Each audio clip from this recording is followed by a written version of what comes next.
Hey folks, this clip is brought to you by the fastest growing sports book in Tennessee, Zen Sports. Enter code A to Z TN, ATOZ TN to earn a welcome bonus that gives you 5% cash back on your total betting volume for your first 15 days of betting. That is Zen Sports. 247 Sports. I gotta pull up exactly what it was that I sent you, Zach. Oh, I opened up the wrong conversation in my text. Here it is right here. College football's next Washington. 2024 candidates that are ripe with national championship potential from Brad Crawford at 247 Sports. And lo and behold, Tennessee is on the list for him. He also lists, let's just go through, Missouri, Arizona, which I really like that Arizona team. They're cool. He lists Ole Miss, go figure, Oregon, and then the Tennessee Volunteers. So here's the deal with this conversation for me, because it ties into what we were just talking about. You got to get these dudes. You got to take advantage of this window that you have. You have national media members that believe that Tennessee is close with how Heupel coaches and how he can kind of get a team to play above its talent level in a lot of ways. I think the potential is there. I agree with Brad Crawford here, and I don't want to put undue pressure on anybody. Heupel, Nico, anything like that. But let's be realistic here. I think this real conversation needs to be had because I think this is correct. What do you think, Zach? Yeah, I mean, I think that's the expectation at this point. Fair or not, when you get a 5-star quarterback that's number one quarterback in the country in his recruiting class, and he's going into redshirt freshman, sophomore year, that's going to be the expectation, for any program. If you have that guy, I think it's the same for Oklahoma, moving into next season. They're in the same situation with Jackson Arnold. I think if Arch Manning ends up starting at Texas next year, depending on what happens with Quinn Ewers, I know they were just in the playoff, but that's still going to be the expectation for him, going into the same year for him, his redshirt freshman season. So I think I don't think at this point it's unneeded or unfair pressure to put on somebody like Nico. I know it's a lot to put on his shoulders because he would be the first, Tennessee quarterback to ever lead the Vols to the playoff. That's a lot when, to put on a kid when it hasn't happened and when Tennessee's been down for so long. But I think it's more than fair when you're paying that type of money. That's what you're paying for. And based on the hype that he's going to get this offseason after what we saw in the bowl game against a really good Iowa defense, he played really well. Could have been even better in that final stat line if not for a couple of drops and Ramel Keaton not stopping on that route. Had a banged up offensive line. Obviously, that goes into the conversation from earlier. Going to have more weapons at wide receiver. The defense was good enough. I know there's been, like, we've talked about that ad nauseum, it feels like, with the defense, but it's the best defense we've seen at Tennessee since 2015 when John Jancic was here. They averaged, gave up 20 points a game. That's good enough. It was top 25 in the country. Washington's defense this season is like what, number 54, it's somewhere in that range. They're the number 10 scoring offense. Like it's doable. Like it's good enough, even in the SEC, if you can get the offense back to where it was, when Hendon Hooker was here in 2022, and the defense played really. They don't have to take a huge step forward. They got to take situational. They got to do better on third downs and some of these 3rd and 12s. You can't give up first downs in those situations. You can't play these soft zone coverages where you're still scared to death to get beat over the top, but you're willing to just let a team go march down the field. Like, you're going to have to be aggressive and play some man coverage in some of those situations. And sometimes you'll get beat. I mean, there's good players on the other side of the ball too. That's going to happen. But outside of that, I think it's all there roster-wise for Tennessee to be in that conversation. They should make the playoff. If you get in the playoff, I mean, it's going to be tough to knock off a Georgia because they have more talent than you still. Like, we've done the roster breakdowns. We've seen how many more 5-stars they have than you. But even then, they can be beat on that given night. You're going to you just want to put yourself in a position to be there to have a chance. And you get in that 12-team playoff like Tennessee should. they're going to have that chance. I agree. I just am again, I almost feel guilty for having expectations like that, but I really do.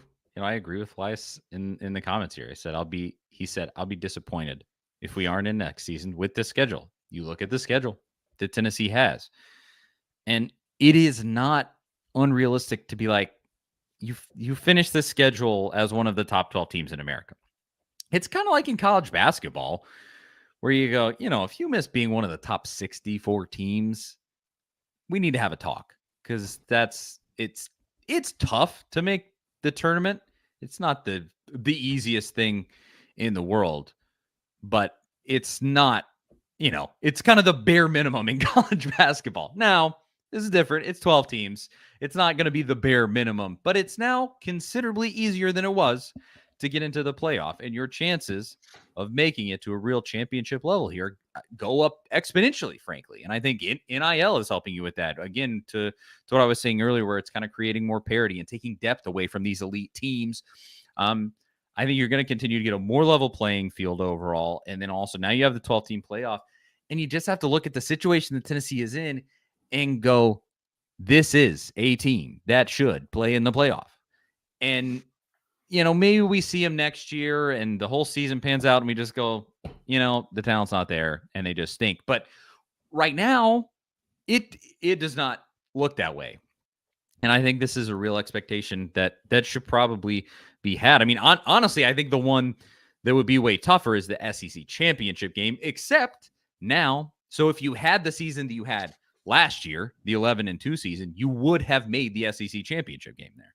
LSU would not have made it in. Tennessee was the number 2 team in the SEC that year. They would have played Georgia in the SEC championship game and had a shot that if you beat Georgia, you would have made the playoff.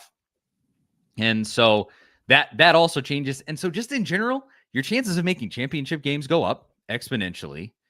And just your chance of making playoff games, that's part of a championship series, not necessarily a championship game. But all of those chances go up.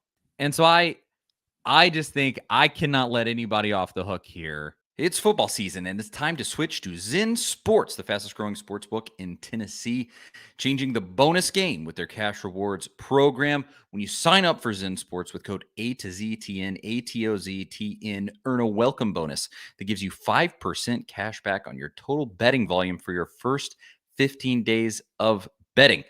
And if you have friends who bet on sports, share your Zen Sports referral bonus code with them, and you will earn 3% of their betting volume for their first 6 months of betting on Zen Sports with no cap on how much you can earn. So what are you waiting for? Stop wasting time and money on other sports books when you could be earning real cash rewards with Zen Sports. Download today on the App Store at ZenSports.com. And your wallet will thank you later. If you have a gambling problem, call 1-800-889-9789. Terms and conditions apply. Must be 21 or older in Tennessee to bet. That is Zen Sports. Go download it now with the current setup and just say like, oh no, it's okay if you don't get those guys. We got dudes in the port. No. You got and this was the comparison that I made. I think I might have made this comparison with Crompton or maybe with you, Zach. But it's kind of like the Titans with Derrick Henry. You saw that window open up, and you went, now is the time. Mortgage the house, boys. We need to win a Super Bowl. Now is the time. And they didn't do that, and lo and behold, Mike Vrabel's probably about to get traded to the Patriots or something. I don't know what's about to happen there. But they blew it. They blew it sky high. And you look at this situation, and we don't know for certain. I think this will be even more imperative next year, next offseason, after we see really how good Nico is after a full season. But you can see it now, and you go, good wide receivers, good running backs, really solid defensive line, and all of these things combined together, and you go, now's the time. Mortgage the house. It's time to do this. Yeah, it's year 4. I mean, you're going into year 4, and that's not a criticism of Josh Heupel by any means, but it's like, okay, year 2, you took us to the heights just about. Year 3, we understand the situation. Fans that I mean, diehard fans, they know it might have been frustrating, but we understand what happened this past season and what the deal was. It's year 4, it's year 5. This is where you get into that Butch territory. And I'm not comparing Heupel to Butch by any means, but this is where it went south for Butch, right? Yeah. Because that was when he could not take that big step forward. And when he couldn't, he was out the door. Things fell apart very quickly after that 2016 season when it all fell apart. This is, this is a lot of talent that Heupel's going to have, just like that 2016 team.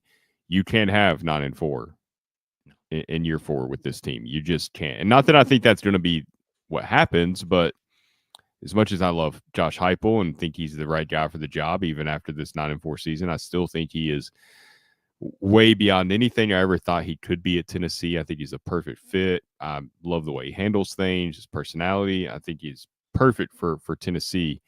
You got to go win 11, 12, 13 games. Like, you just have to. Florida's at home. Alabama's at home. NC State's you're out of conference. You're big out of conference. Arkansas, possibly the worst. Well, Vandy's still playing, but one of the worst teams in the SEC this coming season is your cross division. Well, I guess it's not even cross divisional now, but essentially your cross divisional opponent next year. You don't have to play Missouri. There's all of these things with this schedule that are incredibly favorable for Tennessee coming up. And I don't want to say that there's no excuse at all. If Nico goes down and gets hurt, that's an excuse. That would be valid.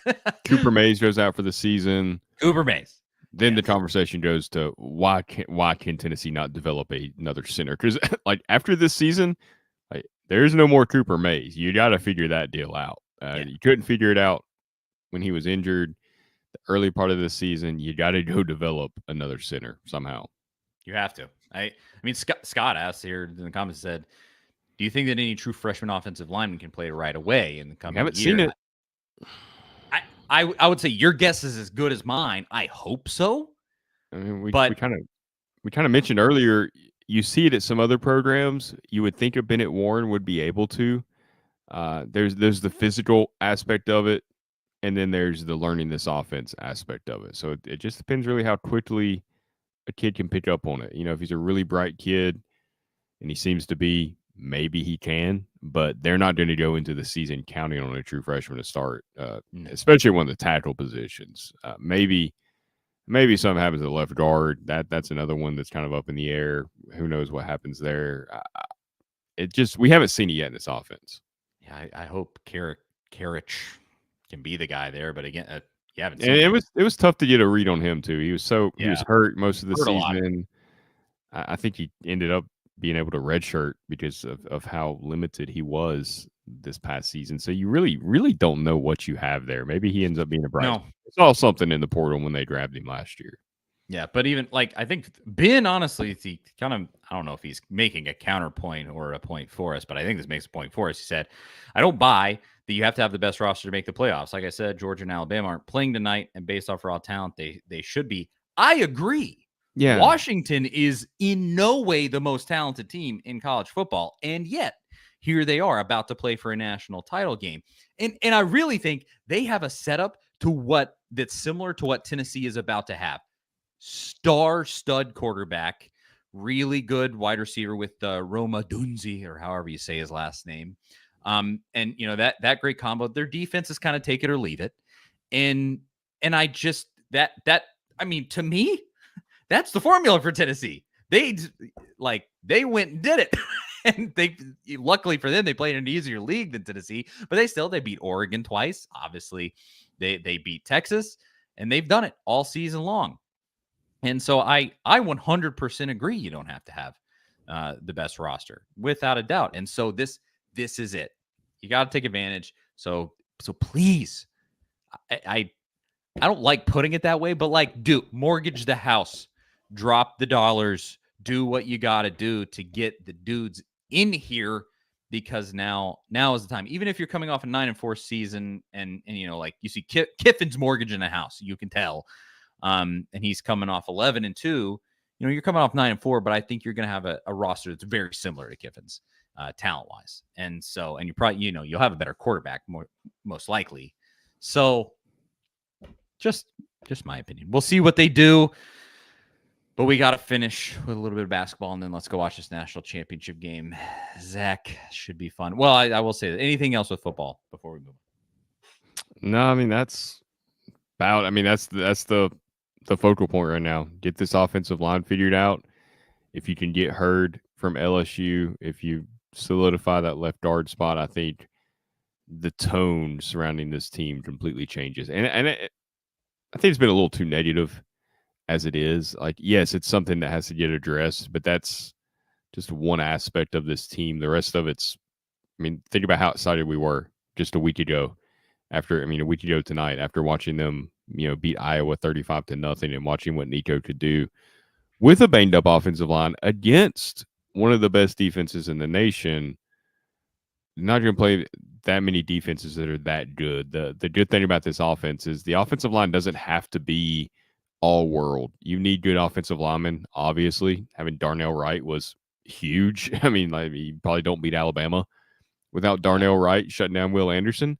So, yeah, it is important, but you can get by with less talent there than maybe some more traditional offenses.